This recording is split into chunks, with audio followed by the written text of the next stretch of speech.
Começa agora o MFcast, o podcast do MF Rural.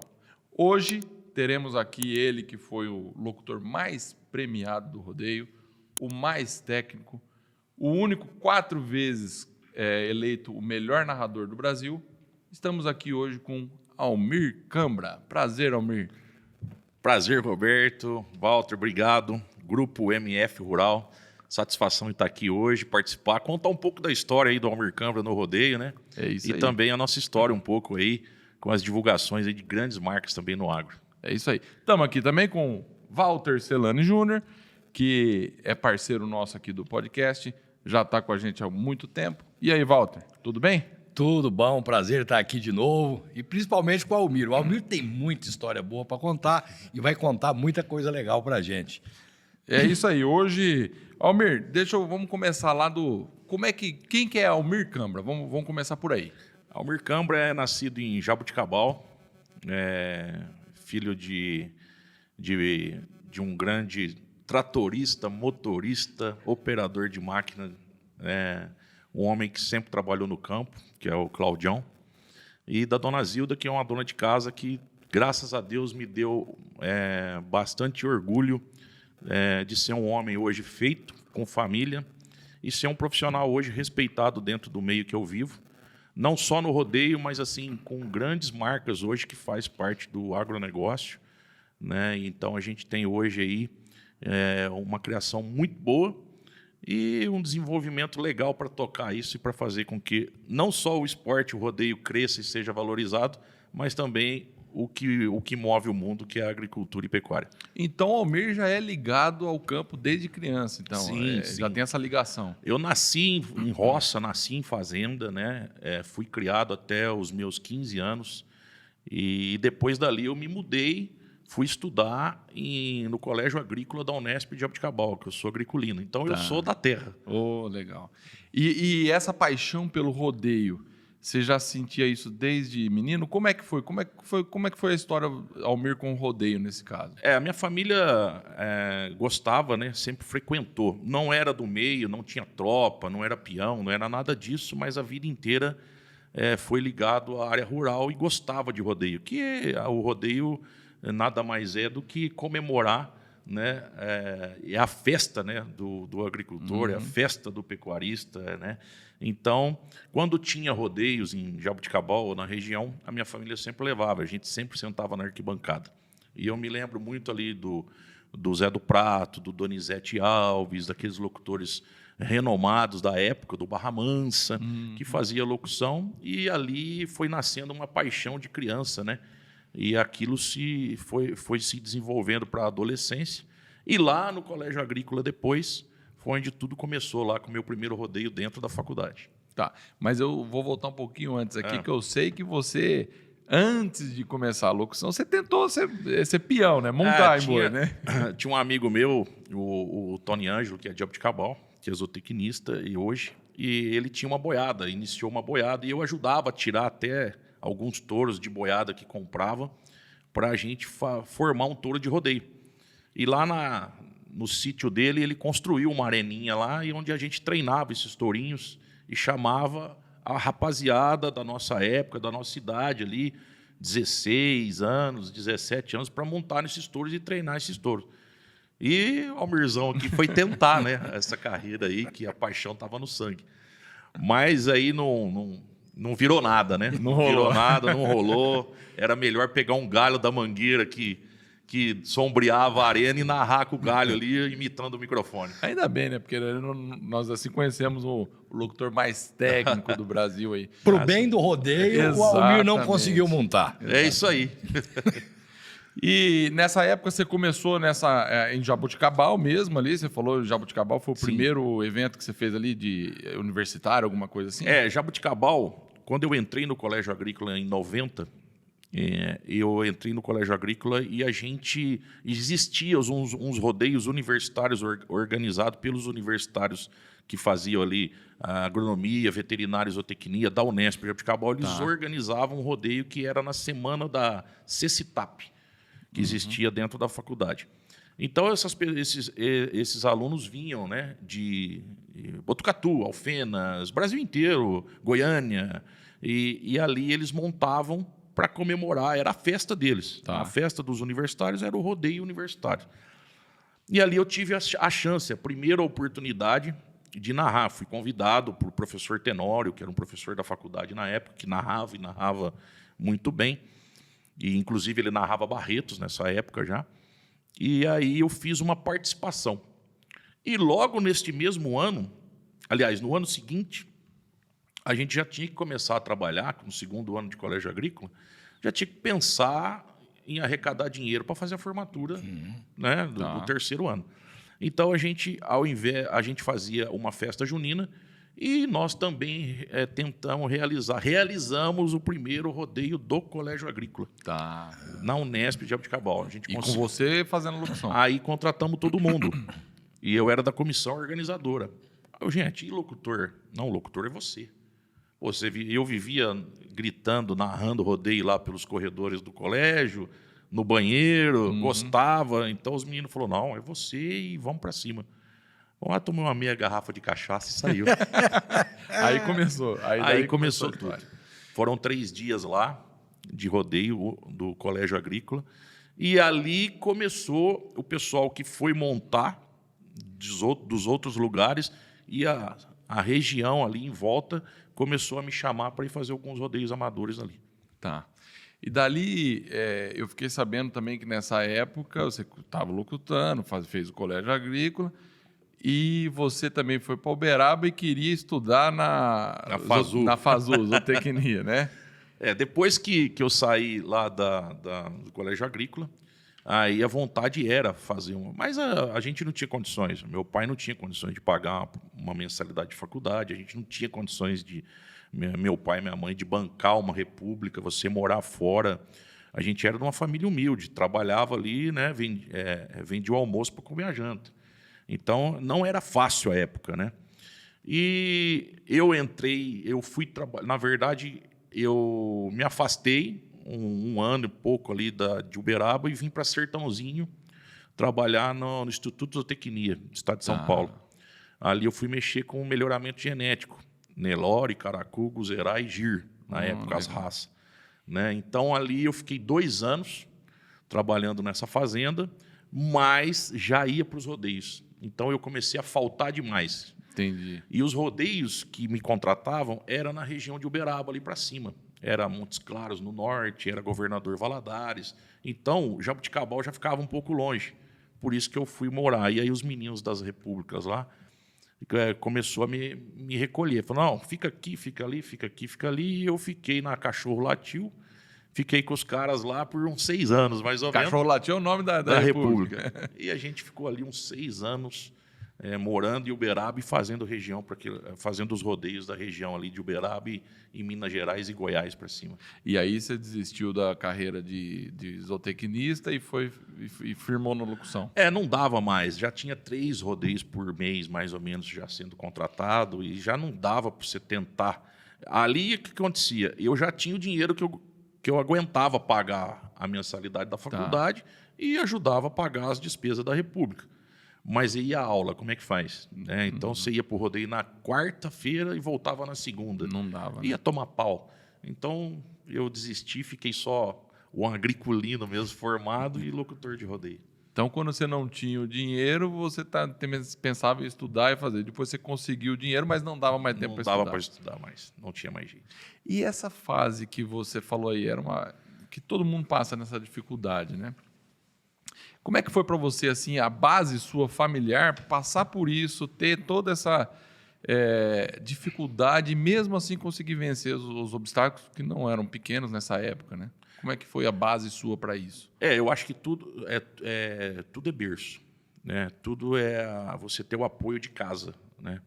O meu pai sempre foi um cara que falava pouco, mas apoiava. Ele falava pouco, não dava conselho, não falava vai que dá certo, não era assim. Ele só perguntava quando você chegava em casa, né? E aí, tudo bem? Foi bem, tranquilo. A minha mãe não, a minha mãe sempre me incentivava. Minha mãe falava, não, vai dar certo, pode ir, me liga, me telefona, me dê notícias. E naquela época era só telefone fixo, né? Sim. Então, às vezes, você estava num lugar para falar com a mãe, era difícil, não era fácil, né? Então, assim, mas a tua base, a tua família faz parte da tua formação em tudo, em tudo. Eu acho que, principalmente, no ser humano ser um cara idôneo, principalmente, e depois vem a glória profissional. Que eu acho que, primeiro de tudo, você tem que ser homem. Né? Você tem que ter idoneidade, você tem que ter responsabilidade. E isso eu tive muito da minha formação, desde a minha época, na verdade, como um adolescente. Eu sempre fui um cara responsável, sempre fui um cara determinado, sempre fui um cara que chegava no horário. Eu sempre fui um cara que evitava bastante a cachaçada, sempre preocupado em dar uma vida melhor para minha mãe. Dar uma casa, dar um carro bom, dar um conforto, trocar os móveis. Era isso que eu pensava na época. Por isso que aí talvez você se torne uma pessoa bom no que faz, né? E aí você vai tendo valor. Você se dedica bastante por isso. Então, na época, eu me dedicava para minha mãe. Hoje, eu me dedico para os meus filhos. Muito bom. Interessante que 2 vezes que você falou do seu pai e da sua mãe, você chegou a se emocionar um pouco aí, né? Eu acho que isso é uma coisa que a gente traz, né, lá de trás, e quando você tem essa base familiar, mostra o caráter, tudo que a pessoa vai ser e o sucesso que acaba acontecendo na vida. Porque não era nada fácil, não foi nada de graça, né? De graça que eu digo,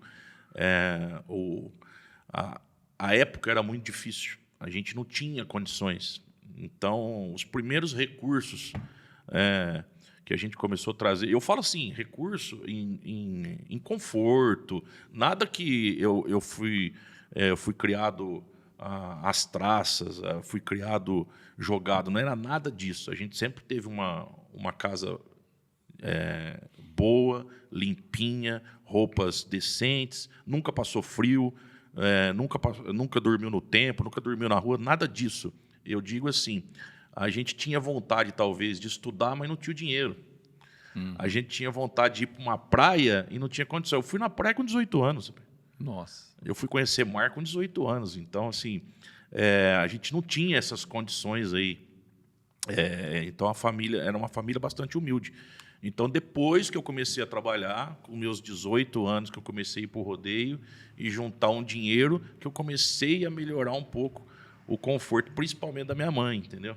Tá. Que meu pai era um cara que ele era do dia e da noite. Trabalhava numa usina 15 dias de dia e 15 dias à noite. Nossa Senhora. Entendeu? O meu pai nunca recebeu nada do pai dele, que era bem de vida, herdou fazenda, herdou carro, herdou dinheiro, nada. Meu pai nunca teve. O meu avô era um cara muito bem de vida.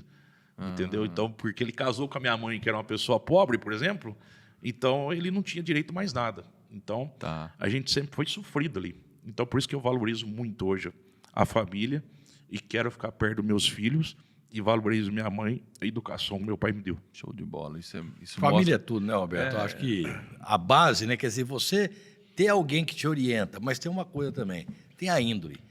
Se você está ali, a família te apoia nisso, a realização é muito mais fácil, né, Almir? Isso. Você tem um apoio, o apoio da família não precisa vir em palavras, vem em exemplos, né? Isso. Basta um olhar e aquele calor do carinho que você já sente, já está bom. Era isso que eu sentia do meu pai, por exemplo.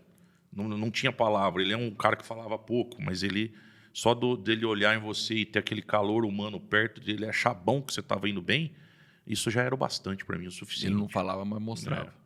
Então isso deu o quê?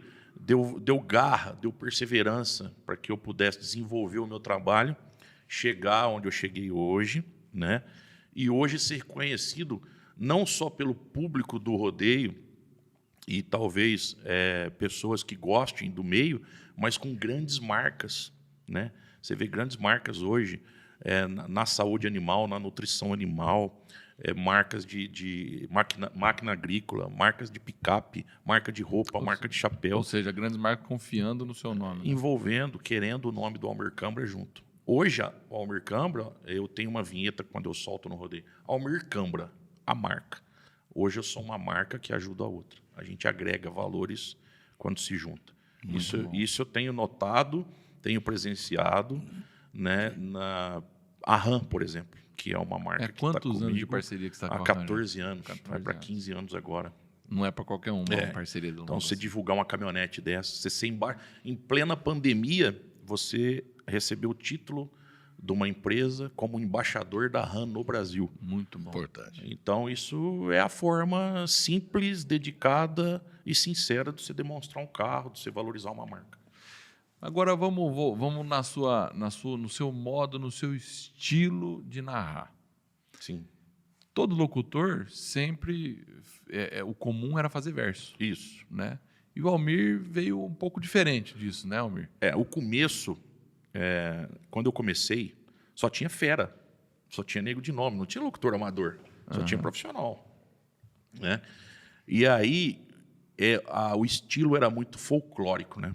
Você entrava, você tinha que ser um showman, na verdade, né? Você tinha que brincar com o público, você tinha que fazer um poema, você tinha que fazer o cara chorar, você tinha que fazer o cara rir, né? Na hora da oração, você tinha que fazer o cara chorar. Na hora de contar uma piada, você tinha que fazer o cara rir demais. Então, você tinha... E eu mudei. O que eu fiz? Eu peguei um gancho que tinha do Zé do Prato, que ele valorizava muito o peão e o animal que estava ali no brete. Então, eu peguei esse gancho e valorizei a porteira. O que era a porteira? Você falar o nome da marca que está naquela porteira, valorizar o patrocinador. Valorizar o peão. Falar onde ele foi campeão, o que ele já ganhou, qual a premiação dele. O cavalo ou o touro. Entendeu? Valorizar o tropeiro, o dono, um animal, se é de genética, se não era, e por que ele estava ali. E na hora da montaria. E eu dei muito as costas para a arquibancada. Tá. Eu era um locutor que entrava, cumprimentava, fazia o meu, virava e atenção para o brete. É uma narrativa descritiva realmente do que está acontecendo. Tá. Você falar o fato e explicar. Então, as pessoas começaram, principalmente os profissionais, o peão e o dono do animal, falou, pô, tem um diferencial no cara aí. Ele está valorizando... Eu que estou montando, o peão falava. E o cara está valorizando o meu animal que está pulando, seja touro ou cavalo. Então, eu erguia bastante os dois.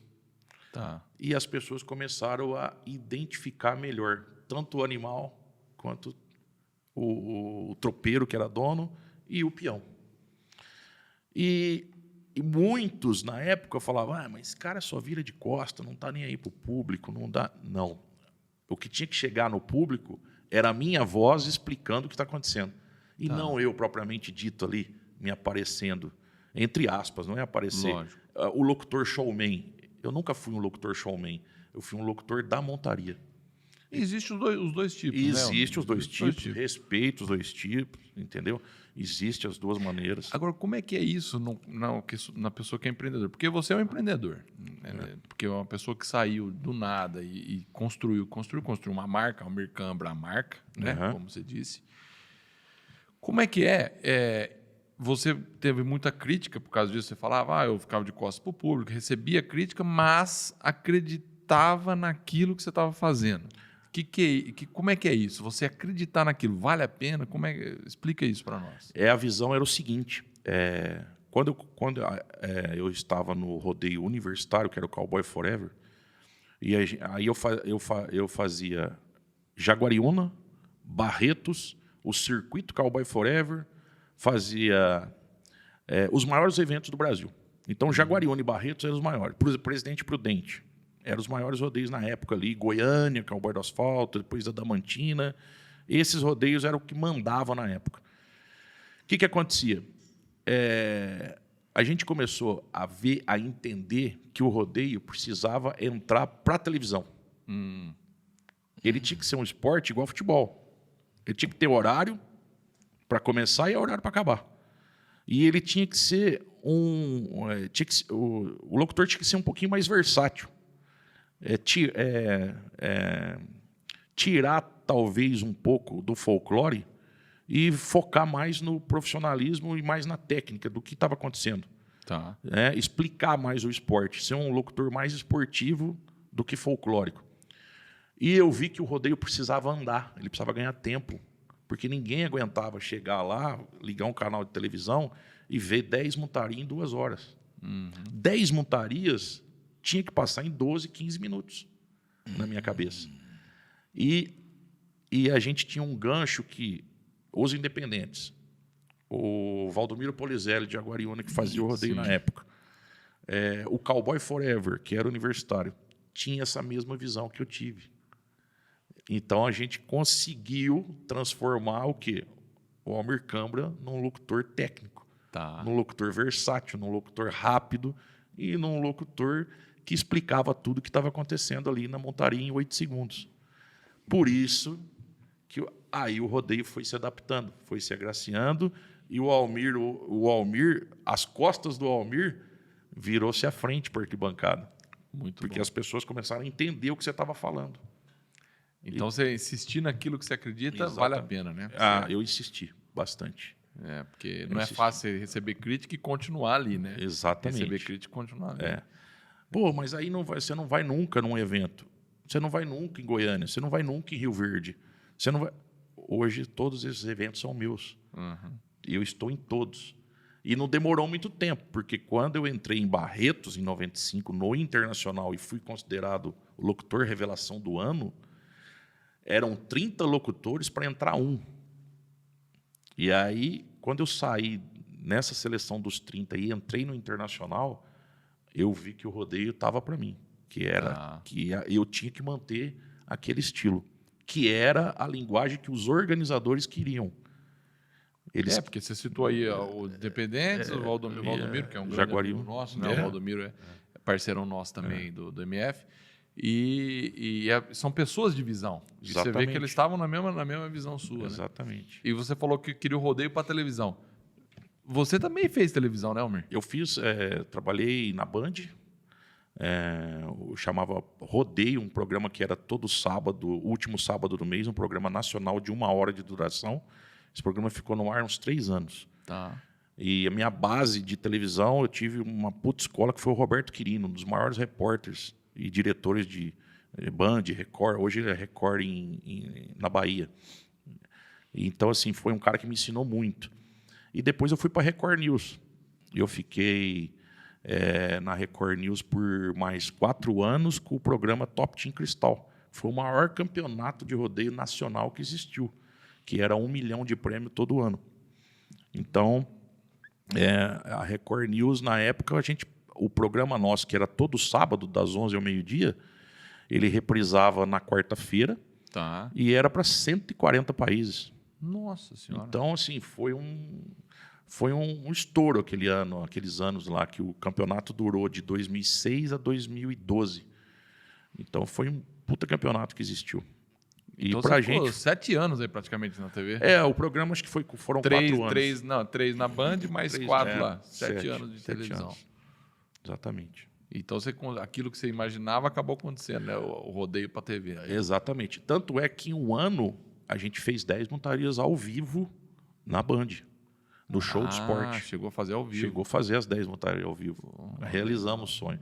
Foram 10 montarias em 11 minutos.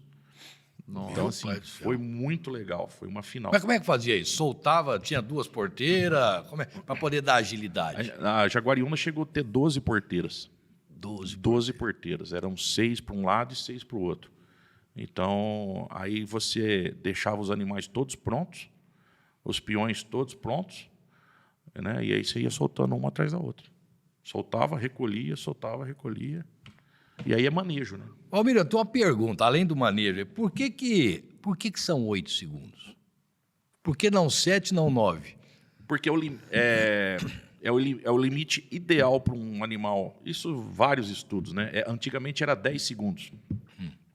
Então, os donos de animais, veterinários, zootecnistas, foram estudando que até os 8 segundos, a intensidade de pulo do animal, que é índole dele, o animal, você não fabrica pulo nele, ele nasceu para aquilo, né? Hoje você vai numa boiada de 1.000 touros, você tira 10, no máximo, 8, 5, hoje, para virar um bom touro de rodeio. Você vai numa tropa de cavalo hoje, se não tiver genética, e se a mãe dele não for uma égua campeã, e muito puladeira, se o pai dele não foi um grande cavalo de rodeio, dificilmente esse potro vai sair um animal ruim, entendeu? Então a genética manda muito. E o pessoal foi fazendo estudo que a intensidade de pulo até os 8 segundos é ideal. A maior explosão muscular dele está ali. Tanto para você julgar o desempenho, quanto para o próprio animal também. E outra que é fundamental você preservar ele. Então, até os 8 segundos, ele pula. Entendeu? É o ideal para ele. Tá. Se você quiser 10 segundos, você já vai estar forçando um animal a trabalhar mais que isso. Então, o ideal para você julgar um animal e o ideal da intensidade de pulo dele é até os 8. Isso foi tudo estudo, pesquisa que mostrou isso. Por isso que era 10 segundos e passou para ser 8. Perfeito. Mais do que explicado. Muito bom. E deixa eu te perguntar uma coisa. Existe rodeio sem locutor? O que você imagina? Nos Estados Unidos não é locutor, né? Ele é mais um comentarista, né? Ele explica, ele fala o nome do peão, ele fala o que o cara tem, não é a narração. Tá, não tem o show, vamos dizer assim. Isso. Então, assim, e a hora que sai é música. A hora que sai é música e o cara dá um grito, vai, é isso aí, você vai parar, você vai conseguir. Meio que motivando o peão. Mas não é emocional a coisa. Não é uma narrativa, né? Não é aquilo você criar um clima ali que o cara tá fazendo isso, o touro tá rodando, tá na mão do cara, ele abriu a perna, deu condição, o boi puxou, deu croque, esticou o pulo no alto, levantou junto, você ergue a narração, o povo junto. Então é bem diferente. Então, assim, eu não vejo, eu não gosto. O Brasil é mais emocionante. É mais emocionante. Você fala assim, apesar de você falar que você não é um showman, né? Que você falou, eu sou mais técnico. Mas a ideia de entrar com uma caminhonete dentro da arena foi você, né? Então, precisava de alguma coisa. Na verdade, não foi nem para se promover. Eu fiz mais pensando no comercial. Claro. Eu fiz mais pensando em formar uma parceria do que transformar o Almir Cambra no rei das aberturas de caminhonete. Não era nada disso. O meu intuito ali era fazer com que a marca aparecesse. Mostrar a marca. A marca aparecesse. E eu ia lucrar com a marca. Né? Eu ia ter... A visão dos caras comigo era outra coisa. O cara vende. Então, eu precisava transformar o Almir Cambra em marca desde aquela época. Já tinha que começar daquele jeito. Porque o Almir Cambra vende. Então, era isso. Então, na verdade, eu quis impulsionar a marca. E aí nasceu as aberturas. Porque hoje, a maioria dos rodeios pedem. Tá com a RAM aí? Tá com a caminhonete aí? Vamos pôr fogos? Vamos, né? Como é que funciona isso? Tal? Como é que faz? Tem um custo? Então, o cara hoje ele quer a abertura, ele quer a caminhonete. Todo mundo fica esperando. Todo mundo fica esperando. E é com a sua própria RAM que você abre? É a minha. Você é com ela mesmo? Às vezes, algumas concessionárias locais levam uma picape lá, colocam. Mas a maioria é com a minha. Legal. Acabou virando uma marca, né? Virou uma marca. Entendi. Almir Cambra, a marca. Tá aí. A marca. E você, como locutor, você usa muito a voz, né? Que é o seu maior instrumento de trabalho. Tem algum cuidado especial? O que o locutor tem que ter para ter a voz sempre bem? Então, antigamente, a gente não pensava em nada disso, né? Tomava sereno, narrava o rodeio, ia pro circão bailar, tomava aquela poeira na cara que subia, né? Os todo torto da vida. Sim, Maria, né? Então, assim, o cara tomava poeira na cara, tomava uísque gelado, tomava cerveja e no outro dia tava zero, né? Você podia narrar de novo. Hoje, não. Cara, se eu não dormir pelo menos 2 horas depois do almoço, e se eu não terminar o rodeio e ir descansar, você acaba com a voz, acaba com a saúde. Aí você tá zero mesmo, né? Zero. Antes estava zero de um jeito, outro do outro. Então, eu acho que o descanso, o sono, uma boa noite dormida, uma boa tarde descansada antes do trabalho é o que fundamental. É fundamental. Esse seria o seu ritual pro rodeio, então. Fala assim, se você tiver um ritual, fala, eu vou, descanso, almoço, durmo 2 horas, dou descanso pro corpo para poder aguentar tá bem no final do dia lá. Normalmente, nos eventos, não são todos, mas às vezes eu estou fora do rodeio durante o dia, principalmente nas manhãs, tá? De sexta e sábado. Ou eu estou numa loja de produto veterinário divulgando um produto, uma marca, ou eu estou numa loja que vende ração para divulgar a marca de nutrição animal, ou eu estou numa loja de roupa que vende roupa, vende chapéu, vende bota, divulgando as marcas que eu represento. Então, qual que é o horário que eu faço isso? Sempre das 10 ao meio-dia. Tá. Porque depois você tem um compromisso de almoço com quem está te contratando, e depois à tarde você tem que dar descansada. É fundamental para você estar Fundamental para poder estar bem no final. Exatamente. Ô, Almir, deixa eu te fazer uma pergunta aqui. O mercado de locução de rodeio, como é que ele funciona hoje? A substituição vem naturalmente, mas tem alguma forma de preparo? Por exemplo, o menino hoje quer ser locutor de rodeio, o Almir vê que ele tem um jeito para a coisa. O Almir tem como... Ele vai estagiar com o Almir, vai preparar. Com o Almir, eu digo, com os locutores. Ou isso vem naturalmente, a concorrência para chegar lá, como é que ela funciona?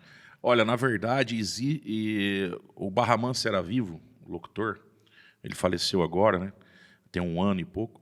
Então, o Barra dava alguns cursos preparatórios aí para preparar o cara, dar uma noção do que é uma arena, dar uma noção do que é um touro, um cavalo, uma montaria, porque muitos querem ser o locutor, mas só tem a parte teórica. Só assiste na televisão, nunca pisou numa arena, nunca pisou num curral, não sabe como é que é o traquejo do negócio ali, né? Propriamente dito. Então, existia uns cursos. Eu, por exemplo, eu sempre quis fazer um curso. Sempre pensei em criar um curso. Mas eu acho que o curso ele tem que ter uma chancela de alguma fundação, sabe? De alguma faculdade, de alguma escola técnica. Eu acho que um curso você tem que preparar ele muito bem preparado. Eu acho que não é só uma semana. Eu acho que o cara tem que ter uma noção melhor. E o que é difícil? Você dar o curso é fácil. O difícil é você colocar o cara na prática. Não são todos os rodeios que aceitam você levar um aluno, um estagiário. É diferente de você inseminar uma vaca. É diferente de você for operar uma colheitadeira. É diferente de você for operar um caminhão na roça. Né? É diferente. É completamente diferente. Então, não é todo presidente de festa, o cara gastou, que aceita. o cara empregou um puta dinheiro ali no evento. Ele agregou um monte de marca. Aí você chega lá, o rodeio do Almir Câmara. Hoje tem 10 montarias para você, Almir. Hoje tem 20. Eu falei, então, eu estou com 2 estagiários aí, eu vou pôr os caras para falar 4 montarias. Você está louco. Eu te mando embora agora, eu quebro o contrato agora. Então, isso é muito duro. Eu fico sentido com essas coisas, porque às vezes você quer ajudar os meninos começarem, porque não foi fácil para mim começar também, entendeu? Apesar que eu sempre procurei começar e falo para a meninada de hoje, comece pelos rodeios amadores em volta da tua casa, os famosos barretinho, né? São aqueles rodeios de sítio, de fazenda, pequenininho. Vai ali, tenta ali, dali você vai tentar na festa grande da cidade, na festa do peão, porque a maioria das cidades de todo o interior do Brasil tem um rodeio que comemora o aniversário da cidade, comemora alguma data importante para o município. Então, assim, eu tenho vontade. O que tem de meninos que chegam em mim e falam, dá uma oportunidade, deixa eu narrar uma, eu deixo. Mas e o dono da festa? Entendi. O problema não é você, o problema é o dono da festa que está pagando por aquilo. Que te contratou. Então é muito difícil. Apesar que hoje a política A política hoje, ela faz com que essas pessoas comecem a aparecer. Porque hoje qualquer prefeito ele precisa do apoio de alguém para se eleger. Tá. Entendeu? Então o menino que é da cidade, se a família apoiou o cara, esse menino vai ter uma oportunidade. Então a política sempre está por trás de tudo. Acaba ajudando. Entendeu? Então, assim, é uma pena a gente não poder abrir portas assim diretamente para várias pessoas que pedem, porque tem esse problema da contratação. Tá. Então, uma dica, você falou algumas coisinhas, mas fala assim, uns pontos chaves para quem quer empreender no rodeio como locutor. O menino que está lá vendo, querendo ser um locutor, o que você dá de dica para ele? Primeiro de tudo é conhecimento. Ele tem que saber o que é uma montaria, o que é 8 segundos, o que é um pulo de um touro, de um cavalo. Né? Ele tem que entender aquilo que acontece. Ele não basta só ter vontade de narrar. O segundo é voz, dom e traquejo. Certo. Né? Você tem que tentar colocar tudo isso de uma maneira que você consiga agradar as pessoas. O timbre de voz, a maneira que você narra. Hoje até o Kaká fala muito isso de Barretos, né? Hoje tem muito cambrês. Né? Então a molecada começa imitando o Almir Câmara. O Almir, pô, você acha ruim? Eu não acho ruim. De forma alguma. Você se sente ofendido? Também não me sinto ofendido. Sabe por quê? Se os meninos estão imitando, é porque eles acham alguma coisa que é bom. Exatamente. Né? Então eles estão imitando. Se ele está imitando, é porque ele acha que é bom. Com certeza. Então aí que ele tem que desenvolver talvez o estilo dele. Entendeu? Porque às vezes no nosso meio o pessoal não aceita imitação. Aliás, nada, né? Qualquer um, né? Nada. Ele tem que ter a identidade dele. Óbvio que você pode e deve copiar aquele cara. Porque é bom você copiar Isso, no uns sentido ganchos. assim, pegar uns ganchos, né? Isso. Porque você tem que aprender com quem está fazendo sucesso, com quem está lá na frente, você puxa, mas o estilo tem que ser próprio. Né? Exatamente. Não adianta você querer enganar o público ou fazer igual, que não vai dar certo. E uma curiosidade que o pessoal tem, touro de rodeio se aposenta? Se aposenta. Com quantos anos um touro de rodeio se aposenta? Vai muito do desempenho dele. Mas o que tem de touro de rodeio aí com 15, 18, 20 anos no pasto, que o tropeiro está tratando dele até hoje e cuidando dele. Os caras cuidam igual se fosse um filho. É a mesma coisa que você ter um cachorro, um pet. Se eles pudessem, a maioria dos caras, se eles pudessem, eles colocariam o touro para dormir na cama. Né? Vocês não têm noção o carinho que esses caras têm pelos animais. É fundamental. Hoje, a maioria não. Eu posso dizer que todos, sabe? Os grandes rodeios que a gente se apresenta, a amizade que eu tenho com os maiores tropeiros do Brasil. Hoje, se você vê os caminhões que é transportado esses animais, vocês não acreditam. É muito mais luxo que muita casa muita casa por aí. É mesmo. É conforto, é tudo almofadado, é tudo bem limpo, higienizado. Entendeu? O touro hoje passa por exame antes de subir no caminhão. Quando ele chega no rodeio, tem veterinário de novo examinando para ver se ele está bem. Antes de pular, tem os veterinários lá atrás olhando se esse touro está bem. Depois ele sobe no caminhão e ele pula 8 segundos, ele trabalha 8 segundos por noite. Às vezes só 2 noites em 4 dias. Então ele trabalha 16 segundos por semana. O resto é ração de primeira, veterinário, medicamento, zootecnista, tudo em cima do bicho. Porque um atleta, ele não pode passar nenhum problema, dificuldade, entendeu? Problema físico, problema de alimentação. Ele tem que estar super bem nutrido. E é caro pra caramba para manter um touro desse. Não é porque barato. olha que um touro de 1.000 quilos come por dia. Não só de volumoso, quanto de ração. Sim, proteico, proteína. muita. Então, assim, e a maioria... E de qualidade, né? Qualidade. Né? Qualidade. Almir, me conta uma coisa. Eu quero umas coisas curiosas que o pessoal gosta de saber. Situações inusitadas que você já passou. Seja no começo ou já consagrado. Você tem boa aí. Me conta aí uma meia dúzia de 2 ou 3. Você quer começar pelo touro me pegando? Pode. Essa eu já vi. Ou você quer começando eu chamando o Zezé? Você tem uma boa aí. Tá? Manda aí. Bom, em Jaguariúna, numa final, em 2001 ou 2002, se eu não me engano, eu estava narrando, eram 12 bretes, 12 porteiras. E eu narrando na 1, faltava 3 montaristas para acabar a final do rodeio de Jaguariúna. Eu narrando na 1, o touro escapa na 12. Naquela arena enorme, o povo começou... Eu falei, puta, eu tô bem. Cara, o povo tá gritando sem eu fazer nada. Quando eu olhei o touro de frente, daqui na câmera, assim, ó, o touro cacetou. Pegou eu de lado, ergueu e pegou no alto de novo e me tacou uns 3 metros para frente. Pelo amor de Deus. A camisa saiu de dentro da calça, saiu para fora.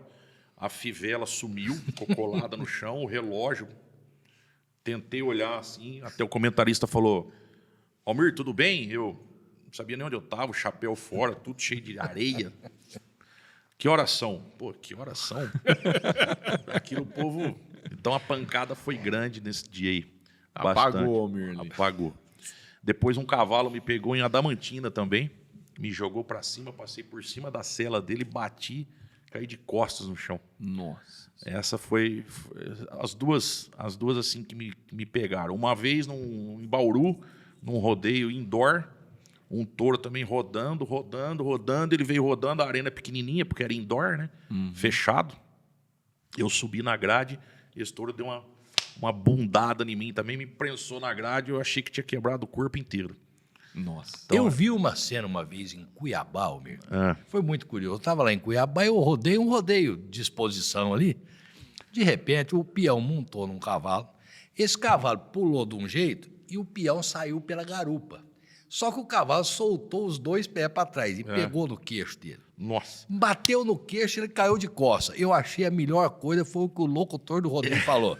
Ele falou, o cara pagou, né? O cara pagou, já pus ele na maca. E estão saindo, o locutor fala, liga não, meu povo, peão é que nem televisão. Sai do ar, mas daqui a pouco volta. Essas tiradas aí, e tinha várias dessas aí tiradas. Peão é igual televisão de pobre, sai do ar, mas daqui a pouco volta.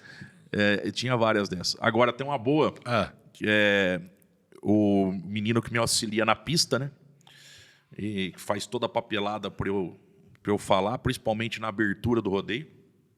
Ele foi lá, sentou com o presidente do Sindicato Rural, Jataí, Goiás. Ó, chama o fulano, ciclano, chama o prefeito, todo mundo e tal. E na hora do hino nacional, ele falou assim, é o Zezé. Aí ele falou assim, não, beleza. Colocou lá, chamar o Zezé. Aí ele veio, né, falou assim para mim, ó, isso aqui, e na hora do hino nacional nós vamos chamar o Zezé. Eu falei, quem que é o Zezé? Ele falou, não, o Zezé é um cantor da cidade, e o cara é bom pra caramba. E o Zezé de Camargo tinha gravado um clipe com o hino nacional. E agora, com o hino nacional, eu quero convidar Zezé aqui de Jataí. Boa, Zezé, chega na pista. Parou tudo, deu aquele blackout, né? Entrou o telão. Ouviram o Zezé de Camargo cantando. Cara, eu olhei pra ele, a vontade era de pegar ele assim, enganado. Você tá louco, Taturana? Taturana, você tá maluco, cara? Aí ele falou, bicho, eu não entendi. Eu falei, pergunta. Se não entendeu, pergunta. Pergunta de novo, cara, quem é esse Zezé aí, Cristo? Então você chamou o Zezé de Jataí e ele não veio. O Zezé de Jataí não pisou na pista. O bom é chamar o Taturano também. E os nomes? Tem muito nome curioso aí nessa negócio. Tem bastante. Tem Taturana, tem...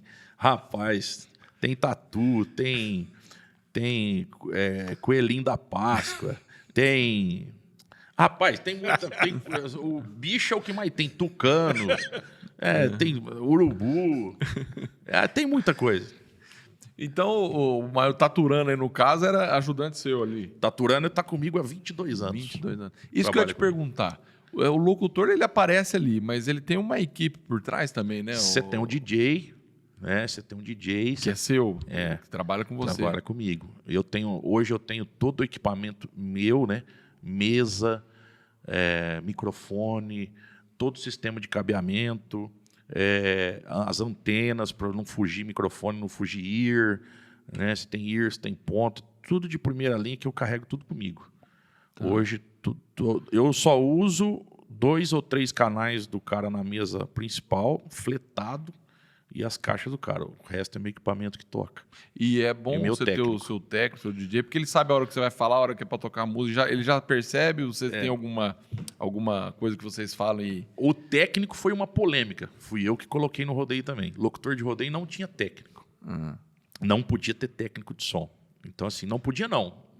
Não tinha. Não existia o técnico de som do locutor. Só a dupla sertaneja, a banda que tinha o técnico. E eu introduzi o técnico em 2007. E eu peguei e levei em Americana. Foi o primeiro rodeio meu. Cara do céu, a hora que eu cheguei com o técnico lá, mesa minha, cabo meu, microfone meu, tudo. Os caras assustaram. Falaram, papai, eles vão... Porque o som, quando você... hoje não mais, mas quando você tinha um som só, não, que tocava tanto o show quanto o rodeio, a parte do rodeio sempre foi mais baixa. Tá. Né? Sempre foi mais baixo, para depois o show entrar e bum, né? Antigamente era o contrário. Então, o que aconteceu? Eu falei, quando eu enxerguei isso, eu falei, cara, tá ferrando meu serviço. Não é assim. Então, aí eu comprei o equipamento e contratei um técnico. Tá. E levei. Então, quando chegou, todo mundo assustou. Falou, pô, tá louco, esse cara vai estourar o som nosso aqui, vai isso, vai aquilo. E, na época, eu comprei tudo que tinha de primeira linha. E como eu tenho hoje, você vem evoluindo. Vai evoluindo. Você vai comprando o que está de melhor no mercado, entendeu? Então foi uma polêmica grande quando surgiu isso, entendeu? E aí depois, hoje não. Hoje já está bem aceito, está tranquilo, né? E hoje a maioria dos locutores tem o seu técnico ou na verdade, ainda tem gente que não tem? Não, a maioria não tem. Não tem o técnico. São tá. poucos que adotaram a prática. Às vezes o cara prefere pegar uma pessoa que já está lá no equipamento do evento e contrata na hora, né? Eu não, eu já tenho o cara que conhece o meu timbre, sabe da que maneira que eu gosto, porque você já o meu tem fone, você tem que estar na mesma sala do PA e por aí vai. Aí é a parte mais técnica do Porque negócio. tem a que você acaba conversando com o técnico, o DJ, fora você tá ali na arena falando com a pessoa, né? Assim... Se ele largar ligado ali o microfone, sai o que você tá falando com ele. Eu, por exemplo, não aceito ele me chamar. Tá. Só eu que chamo eles. Entendi. Entendeu? Eu não aceito ficar falando na minha Senão orelha. Desconcentra, né? Porque, assim, eu sou um cara que... Eu sou meio Faustão, né? Eu sempre tenho os bilhetinhos. Tá sempre por aqui. Entendeu? Que é aquela listinha ali escrita na minha letra ali. Que o Taturana vai lá e coloca pra você. Então eu sempre estou ali trocando. Tá na mão dele, eu troco e eu tô sempre com o lembretinho ali. Entendeu? Então, se falar muito aqui, me desconcentra na montaria. Tá, acaba desconcentrando. Agora, a televisão é diferente. Você está dentro do estúdio, eu levei cada fumada já no ouvido de diretor de televisão, mas isso aí é diferente. É uma praia que eu não dominava. Então, eu aceitava bastante, porque eu tinha que aprender, né? Tá. Agora, o rodeio, não. O rodeio eu domino. Eu sei o que vai acontecer. Eu sei a maneira que eu vou fazer. Eu sei o horário que eu vou... Em qual parte eu vou interferir e cortar a música, né? Entendi. Então, eu não aceito muito, não. Almir, uma pergunta que eu gostaria de fazer. Quando você está começando, como em toda profissão, e principalmente nas profissões que lidam com o público, né? Você passa por etapas e chega no ponto que você passa a ser uma celebridade. Quer queira ou não, você é referência, o público te conhece, os artistas te conhecem, tudo. Como é que é lidar com essa outra parte? Porque uma coisa é você cumprir com o seu trabalho profissional, que é ali fazer o rodeio e tudo. Mas e esse relacionamento com o público que gosta de você, que te admira? Isso às vezes dá trabalho ou sempre é um prazer poder estar atendendo o pessoal? Acrescentando aqui na pergunta que o Walter está falando, quando é que você descobriu isso? Porque, por exemplo, você começou a fazer, né? Quando você descobriu que você realmente estava famoso e alguém, né, chegou, pô, Almir, dá um autógrafo. Só para colocar um pouquinho mais na pergunta do Walter, quando que você descobriu isso? Então, no começo de tudo, eu não sei se é porque você é novo, é bonitinho, né? Você é novinho, então o pessoal pede autógrafo, encosta, tira foto, você não entende muito o que está acontecendo, né? Mas o reconhecimento vem a partir do momento que você está tendo um respaldo de grandes marcas. Que o cara está te procurando. O cara quer que você esteja junto, alinhado com a marca dele, com o produto dele. Né? Então, aí você vê que você é uma pessoa importante. Né? E eu acho que o que mede mais a tua popularidade é o número de contratos, o número de eventos que você faz. E não só o rodeio, como eu já fui contratado para várias outras coisas. Mestre de cerimônia, por exemplo, de lançar shampoo, Poxa. sabonete, fazer festa final de ano, confraternização desse pessoal, entendeu? Então, assim, animar esse pessoal, botar um touro mecânico lá para os caras montar. Então, assim, você vê que se a tua popularidade está boa, está grande, quando você começa a ser visto por outro público, não só o do rodeio. Fora do seu ambiente. Exatamente. Aí você vê que você fala, opa, chegou num ponto legal, você realmente é uma pessoa, é uma celebridade, né? Celebridade. Como assim? E aí, como é que você vai lidar com isso? Cara, eu acho que a humildade, a maneira de você receber a pessoa, seja ela qual for, qual seja a classe social dela, né? E se ela tem poder ou não, o respeito e a maneira de você receber as pessoas e deixar encostar em você é fundamental. Tá? E não é todo dia que você está bom, bicho. Exato. Um dia você está com dor de cabeça, outro dia você está cansado da estrada. Né? Mas se a pessoa vier perto, você tenta sempre atenda. Sempre tira foto, sempre dê o autógrafo, sempre toca 2, 3 palavras. Ele não quer ficar falando com você ali a noite inteira. É só você falar como é que você chama, né? de onde você é, e o que você... Entendeu? Isso aí já tá bom pro cara. Já tá bom pra pessoa. Ele fala, puta, encostei nele, conversei. Essa semana mesmo agora, uma menina que trabalha num banco foi 3 vezes no hotel. Eu nunca estava, sabe? Porque eu nunca estava. Aí ela pediu pro gerente do banco liberar ela, que era uma caixa, e foi lá esperar eu chegar. A hora que eu cheguei, a menina caiu sentada, ficou branca. Começou a tremer. E você fala, rapaz, mas por que isso? Ela fala, não, eu vou limpar minha casa se eu não pôr um pendrive lá e ficar escutando você falar. Não consigo. Meu marido fica bravo comigo. Ele já não aguenta mais escutar você. E o marido estava lá com ela para tirar a foto. Então, assim, você vê, rapaz, e é pouca coisa. Só de você pegar na mão da pessoa, dar um abraço ali, porque já valorizou. Você pega um adesivinho do Almir de chapéu ali, você entregou, rapaz, a molecada sai pulando, sai doido. Então, assim, eu acho que o respeito com a pessoa, porque, como eu contei a história de vida minha, o começo foi difícil, essas pessoas querem ver você hoje, então isso aí é valoroso. Deus te deu esse brilho aí. E, olha, só dele te dar uma pessoa que te admira, fazer uma pessoa já é bom. Então, uma energia boa. Você tem que agradecer ele toda hora, cara. Porque ele faz com que uma pessoa te admire. Exatamente. E você tocou num assunto. E o que isso na sua vida representa? Deus hoje para você? Deus para mim é tudo. Deus para mim Deus para mim é a sobrevivência. Deus para mim é a realização. Deus para mim é o ponto principal e a chave de tudo que nós temos hoje no mundo. Sem Deus não existe nada. Deus é tudo na nossa vida, cara. Muito bom. Você tem que ter fé, você tem que agradecer a Ele todo dia. Não pede nada, não. Agradece. Agradece Ele. Agradecer. Muita gente quer pedir só, né? Não esquece de agradecer. Não pede, não, bicho. Só agradece. Você tem 2 filhos, né? 2. E isso também eu vejo que você falou do seu pai, sua mãe, agora dos seus filhos. É uma coisa que... Olha o presente que ele deu para mim, além de ser o Almir Câmara. Deu 2 filhos, cara. Essa é a melhor coisa que existe hoje para o ser humano e para o homem. Entendeu? A pessoa que pensar um pouquinho só o que é um filho para você, olha a importância que você é para Deus dele dele te dar 2 filhos. Cara, então não pede nada, não.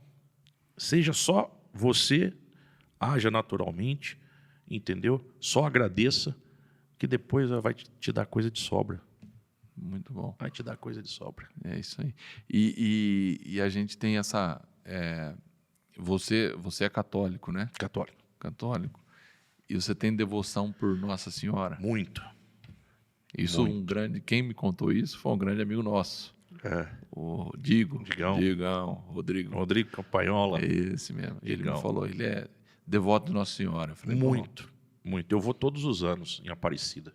Todos os anos eu vou lá agradecer pelo ano que eu tive. Todo ano eu estou lá no pé dela. E tem que ter, né? Tem que ter. Porque é aquilo que a gente faz, tanta coisa que a gente... Que é como você falou, a gente pede. Poxa, mas agradecer é a melhor coisa, porque a gente tem... Ele te dá voz, Isso. né? Te dá as 2 pernas, os 2 braços para você se movimentar e fazer tudo. E, de repente, a gente só quer... por que aconteceu isso comigo? Por que não sei o quê? E esquece tanto de agradecer todos os dias que a gente está ali, né? Exatamente, cara. Você está perfeitinho.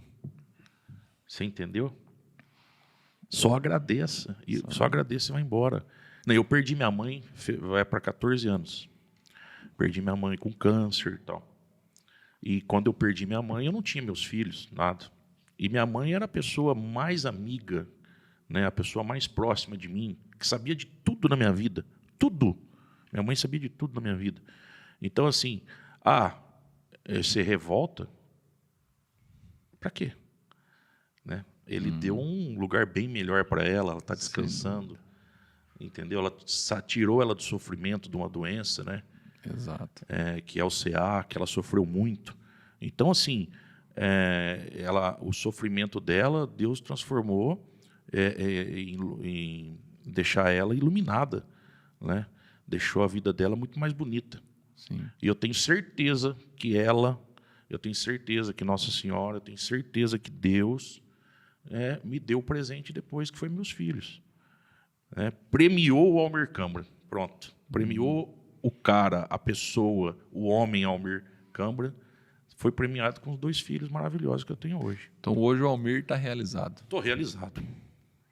Almir. Profissionalmente e na família. Hoje estou tranquilo. Estou tranquilo. Não precisa acontecer mais nada comigo. Tudo que vier hoje, do jeito que Deus mandar, para mim é lucro. Que bom.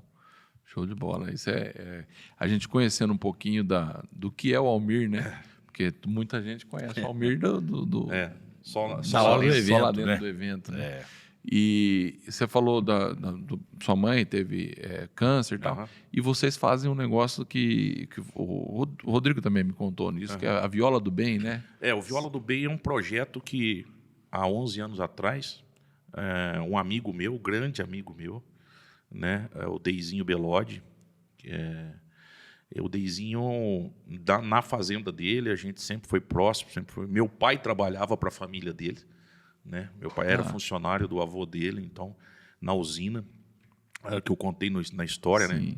Então, assim, a gente praticamente ali teve uma infância muito boa junto, e aí saiu, a gente se tornou amigo, as nossas esposas são primas, e hoje aí idealizou e falou, cara, precisava fazer alguma coisa de bom, né? Alguma coisa para ajudar os outros, né? Hospital de Barretos, né? Porque Jabuticabal muito perto, ali próximo. Vamos fazer um evento, então. Aí começamos, levamos todas as duplas mais famosas do Brasil hoje lá para fazer um jantar beneficente. E aí surgiu o Viola do Bem, né? E depois de 8 anos fazendo Viola do Bem, ele com 38 anos, na época, há 3 anos atrás, teve câncer. Nossa. Tratou, sarou, tá bem, sabe? Olha que coisa. Tá tranquilo. Então, assim, você vê que alguma coisa iluminava ele para a gente fazer esse Viola do Bem, ajudar tanta gente, e a gente encaminha tantas pessoas, às vezes, para lá, né? E ele teve o problema, parece que não era só fazer alguma coisa para ajudar. Deus também falou, não, você tem que passar para você ver. Porque olha que bonito que você está fazendo para tanta gente, mas você tem que saber como é que é, sabe? Uhum. Então, assim, hoje também eu tenho um amigo, que é o Valtinho, com 35 anos também, passou pelo mesmo problema do Deizinho, e sarou hoje também, está curado, tratou no Hospital de Barretos.